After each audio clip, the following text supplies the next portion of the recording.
Welcome to this tutorial video. The goal of this video is to show you how to set up your EMR case types in entity settings. Entity settings are set per entity and not per user to customize the program to the specific needs of the practice. The entity settings will determine how functions are set up and work per entity.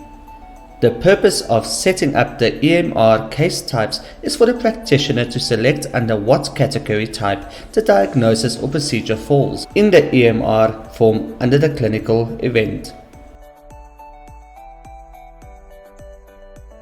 To access the settings from the diary screen, click on the Settings button on the top right corner. On the Settings screen, click on Entity Settings tab.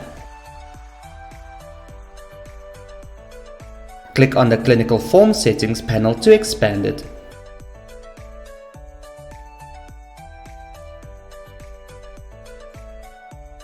Click on the Add Case Type to add new blank field.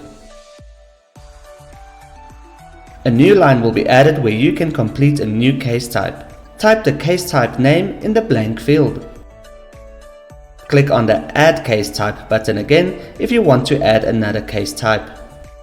Click on the red Remove Case Type button to delete a case type from the list. Click on the Close button to exit the settings screen without saving.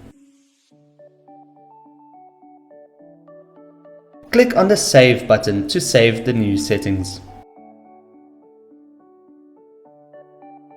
In the EMR form, under the Diagnosis panel, the practitioner can select the case types for the diagnosis or procedure, for example, ear, throat and nose, surgical, cardiac, etc.